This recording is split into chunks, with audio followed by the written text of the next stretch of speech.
Bien-aimés,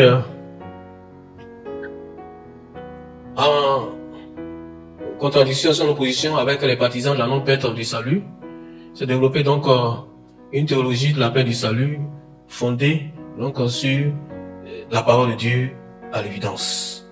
Nous allons vous faire la lecture des textes principaux sur lesquels se fondent donc ceux qui prétendent qu'un chrétien né de nouveau, enfant de Dieu sous le trône du royaume des cieux, peut perdre le salut. D'abord, nous partons dans l'ancienne alliance. Nous partons dans l'ancienne alliance. Dans le texte d'Ézéchiel. Ézéchiel chapitre 18. Ézéchiel chapitre 18 nous dit ceci. Nous allons prendre le verset vers la fin pour mieux nous imprégner donc de cette réalité-là. Ézéchiel chapitre 18, vers la fin, nous avons ceci.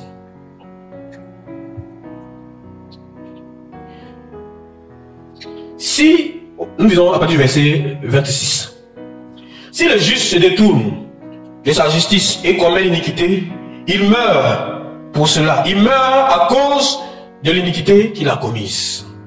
Nous l'avons, cette partie-là, pour rappel, nous l'avons dans l'ancienne liturgie méthodiste.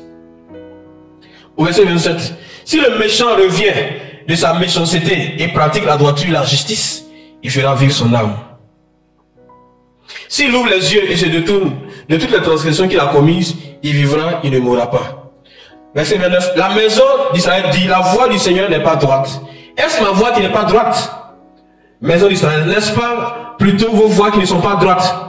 C'est pourquoi je vous jugerai chacun selon ses voies, maison d'Israël, dit le Seigneur, l'Éternel. Revenez et détournez-vous de toutes vos transgressions, afin que l'iniquité ne cause pas votre ruine.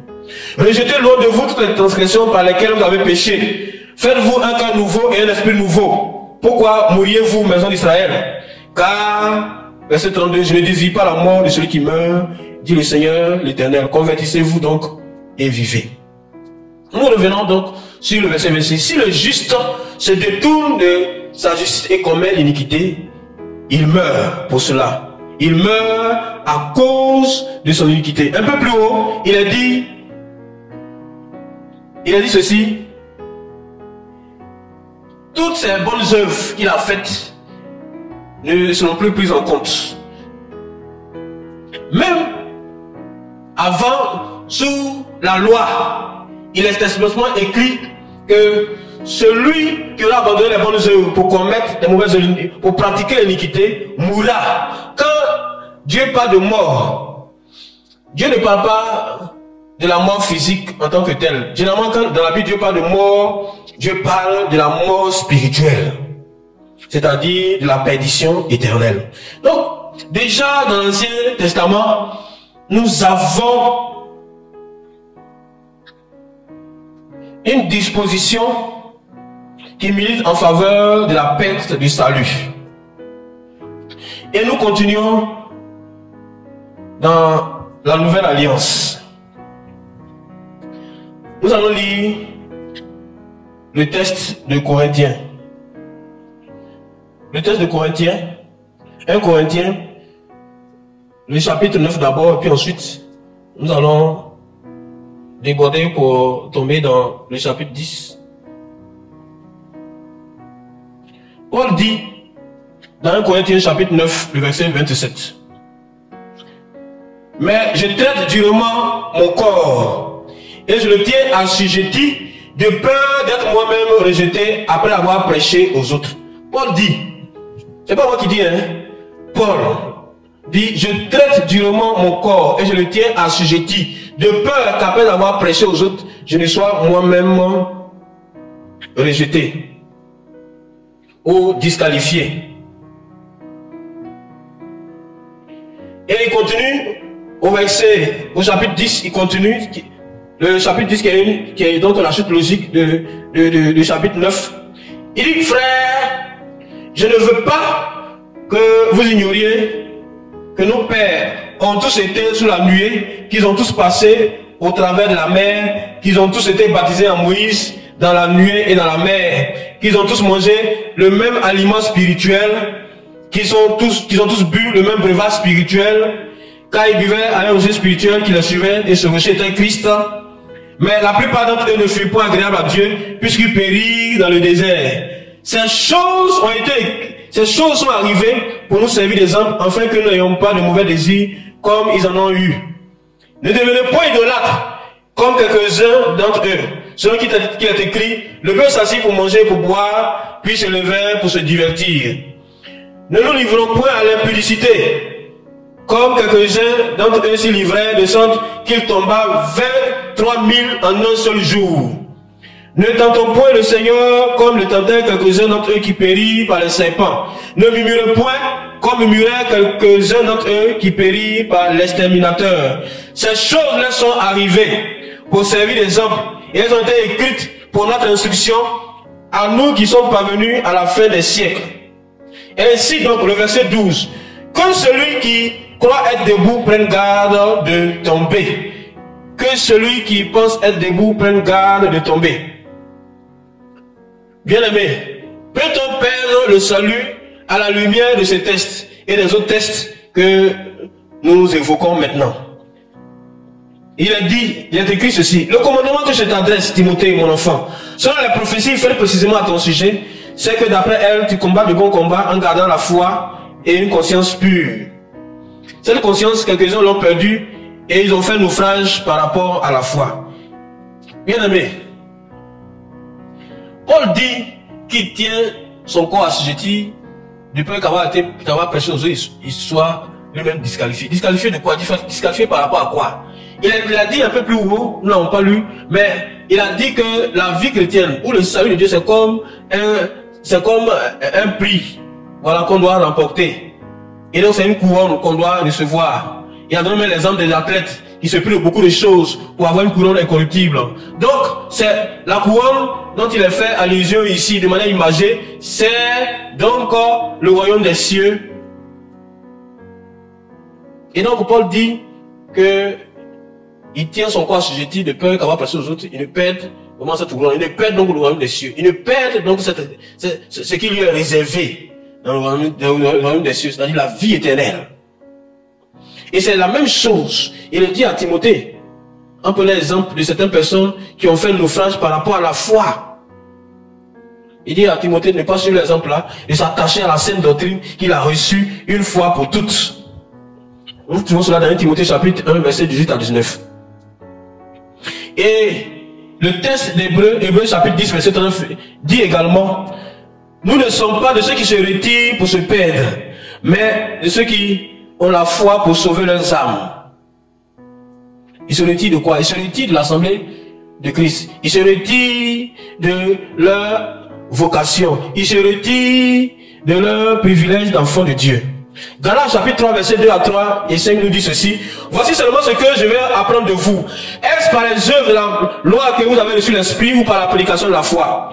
Êtes-vous tellement dépourvu de sens? Après avoir commencé par l'esprit, voulez-vous maintenant finir par la chair? Celui qui vous accorde l'esprit et qui opère des miracles parmi vous, le fait-il par les œuvres de la loi ou par la prédication de la foi? Romains chapitre 3, verset 23 à 24. Car tous ont péché, ils sont privés de la gloire de Dieu, ils sont gratuitement justifiés par la foi, par la grâce, par le moyen de la foi et de la rédemption qui est en Christ Jésus. Dans Jean chapitre 15, verset 1 à 3, il est dit: je suis le vrai cep et mon père le vigneron. Tout sarment qui est en moi qui ne porte pas de fruits le retranche, et tout sarment qui porte de fruits le montre, afin qu'il porte encore plus de fruits. Déjà vous êtes purs à cause de la parole que je vous ai annoncée. Tout sarment qui est en moi et qui ne porte pas de fruits le retranche. Nous sommes les sarments. Qui l'a dit? Nous sommes les sarments, c'est-à-dire nous sommes les branches de l'arbre. Nous sommes attachés, nous sommes connectés à Christ. Il dit, toute branche qui ne porte pas de fruits, il nous coupe et puis il les jette. Couper pour jeter pour où? Ensuite il dit, on le ramasse et puis on le brûle au feu. Donc, on peut être en Christ et puis être détaché de Christ pour être jeté et brûlé au feu. Selon ce texte que nous voulons de lire. 1 Timothée 4, 1 dit: Mais l'Esprit dit expressément que dans les derniers temps, quelques-uns abandonneront la foi pour s'attacher à des esprits séducteurs et à des doctrines de démons. Je reprends ce verset-là qui est très important. Mais l'Esprit dit expressément que dans les derniers temps, c'est-à-dire dans les temps où nous sommes actuellement là, quelques-uns abandonneront la foi pour s'attacher à des esprits séducteurs et à des doctrines de démons. Ils vont abandonner la foi. S'ils abandonnent la foi, c'est qu'ils ne croient plus en Jésus-Christ. Ils ne croient plus en l'œuvre accomplie par le Christ pour leur salut.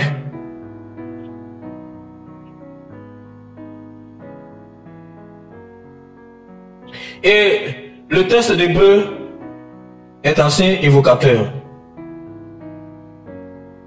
Il dit ceci dans Hébreu chapitre 10. Vous pouvez lire Hébreu chapitre 10 du 26 jusqu'à 31. Mais je vais lire un verset qui peut suffire à lui seul pour illustrer. Donc, ceux qui disent qu'on peut perdre le salut. Car si nous péchons volontairement, après avoir reçu la connaissance de la vérité, il ne reste plus de sacrifice pour les péchés, mais une attente terrible du jugement et l'ardeur d'un feu qui dévorera les rebelles.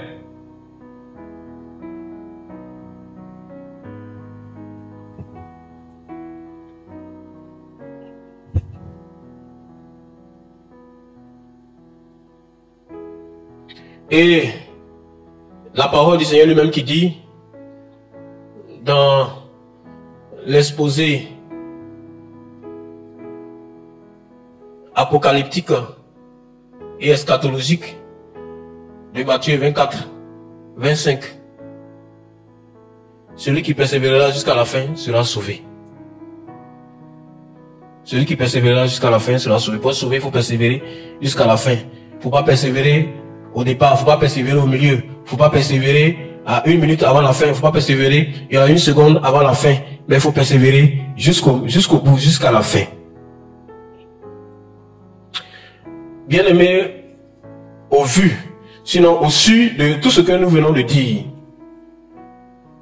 est-ce que on peut perdre son salut?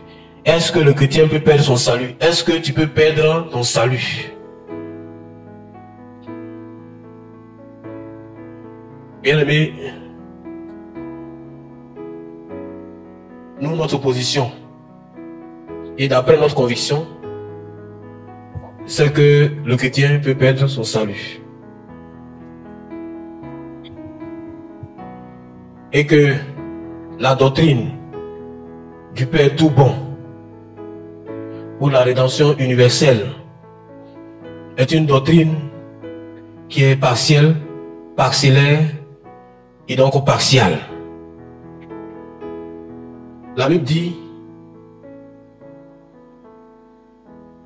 dans Romains de considérer la bonté et la sévérité de Dieu. De considérer la bonté et la sévérité de Dieu.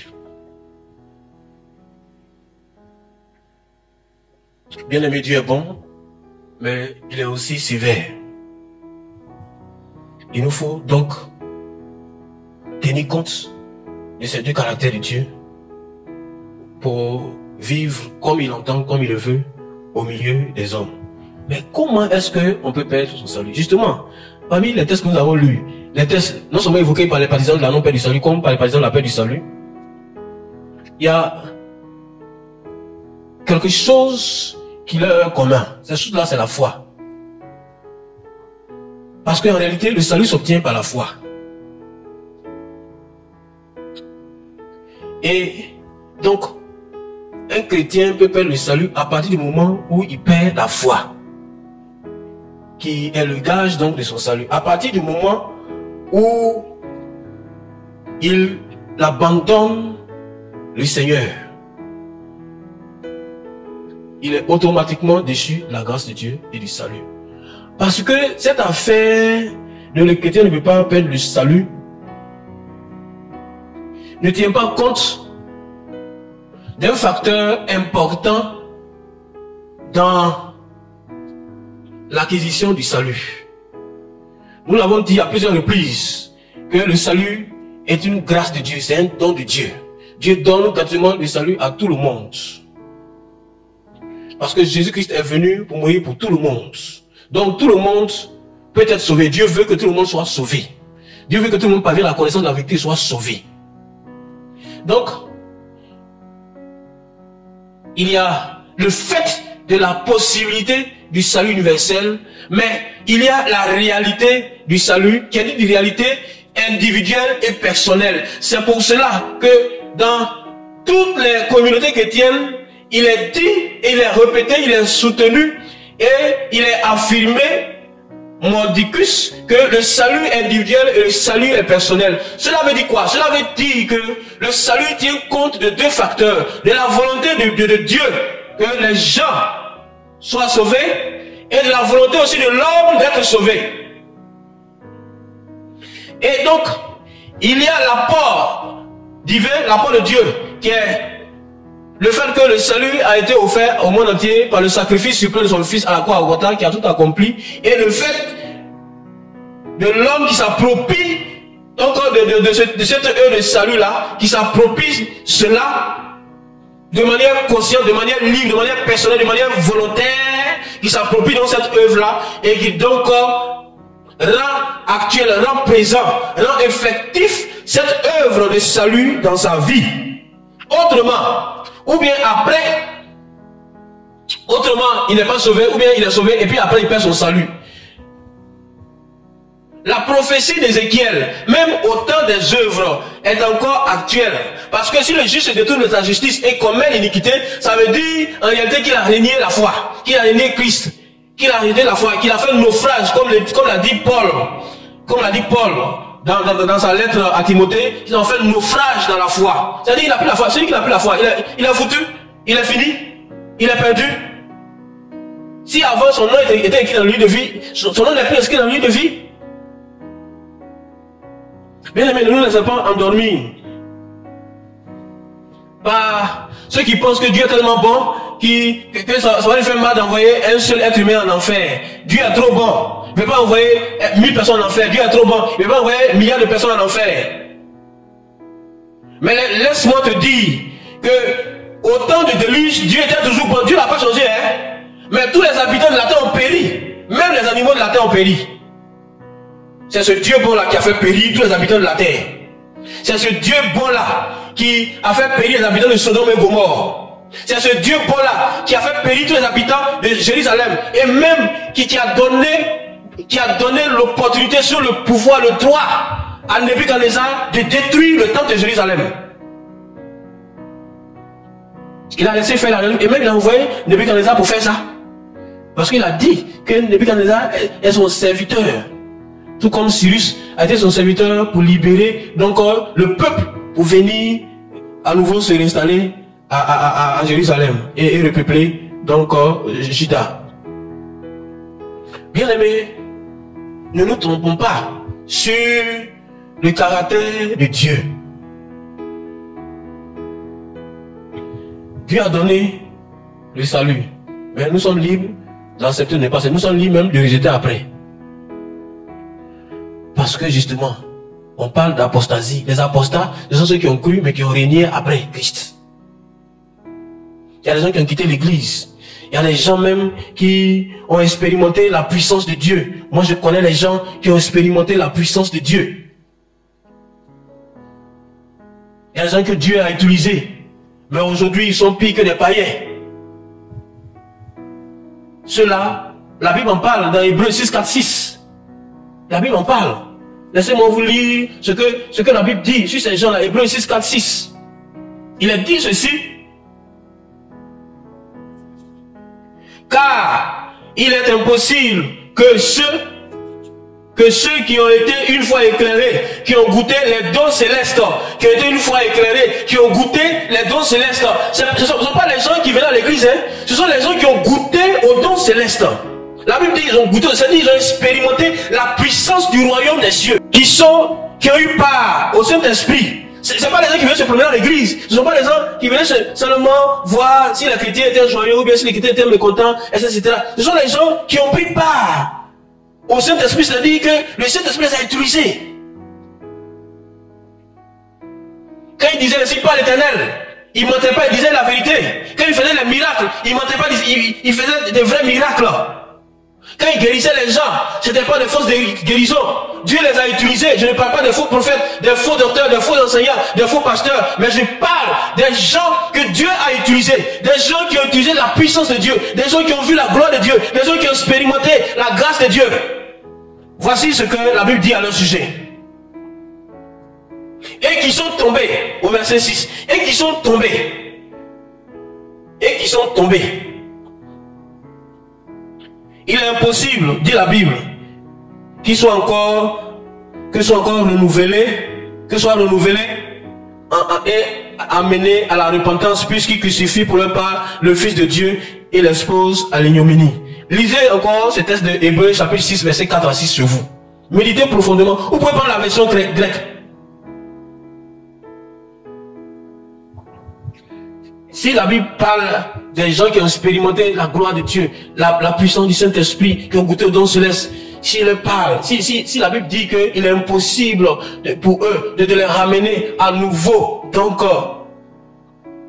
à la repentance, et donc de bénéficier à nouveau du salut, à plus forte raison, ceux qui ont cru simplement. Bien-aimé, Dieu, laisse-moi te dire que Dieu ne va pas traîner l'homme au paradis. Non. Dieu ne va pas traîner les gens pour partir au paradis. Il ne va pas les tirer à terre pour les entraîner au paradis. Le paradis est ouvert. Le paradis est offert. Le paradis est gratuit. Mais Dieu demande que l'homme fasse sa part, croit, accepte, persévère jusqu'au bout, jusqu'à la fin, et soit sauvé. Pour terminer, j'aimerais te laisser avec toujours la parole de Dieu. Dieu dit dans sa parole,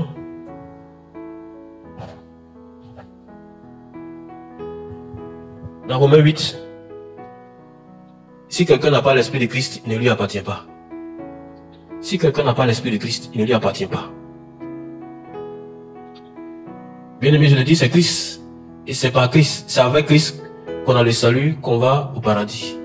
Qu'on sera enlevé dans les airs par l'Esprit de Christ. Celui qui a accepté Christ et qui par la suite l'a rejeté. Il y a des gens qui disent non, peut-être qu'il n'a pas bien accepté. On peut accepter puis on peut refuser. Est-ce qu'il n'y a pas des gens qui marient et puis qui divorcent? Nous sommes l'épouse, Christ est l'époux. Il y a des gens qui marient et puis qui divorcent, qui laissent leur femme, qui abandonnent leur mari, qui divorcent. Si quelqu'un divorce Christ, il sera divorcé par Christ. Si quelqu'un abandonne Christ, il sera abandonné par Christ. Il n'aura plus part au royaume des cieux.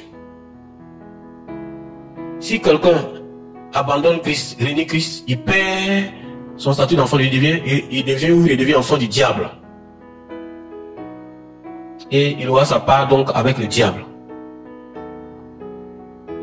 Heureusement, Dieu dit dans sa parole que nous ne sommes pas de ceux qui se retirent pour se perdre, mais nous sommes de tous ceux qui ont accepté Christ.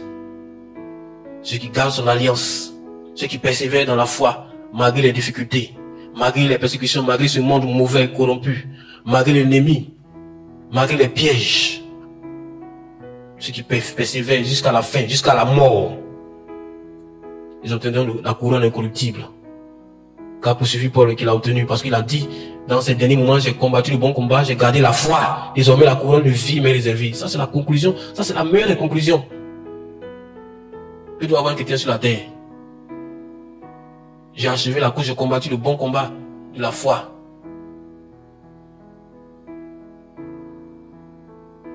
Désormais la couronne de vie, la couronne incorruptible m'est réservée. Bien-aimé, que cette assurance soit la tienne. Que cette grâce soit la tienne. Que jamais tu ne joues avec ton salut et que jamais tu ne perdes ton salut. Par quoi que ce soit. Quoi que ce soit. Même ta vie ne doit pas être un obstacle à ton salut. Encore moins ceux qui gravitent autour de toi. Encore moins ton travail. Encore moins ce monde. Encore moins Satan. Même ta vie, bien-aimé, ne doit pas être un obstacle à ton salut. Les premiers chrétiens l'ont compris, c'est pourquoi ils étaient prêts à mourir. Oui, ils étaient prêts à mourir pour Christ. Mais il était prêt à mourir pour gagner le royaume des cieux. Il ne voulait pas renier Christ pour perdre le salut. Il était prêt à mourir pour Christ. Et ils sont morts pour Christ. Ou bien ils sont morts en Christ.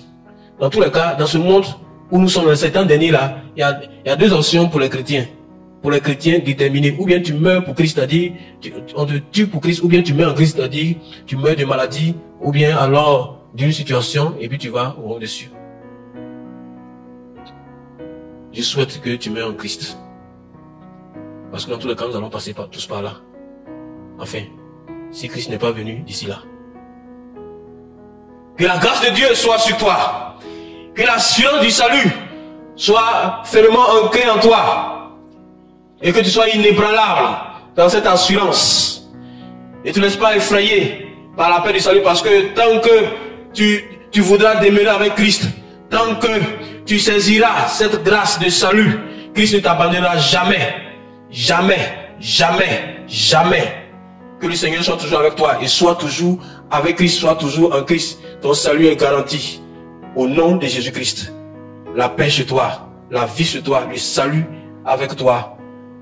Dis Amen fort avec moi. Amen.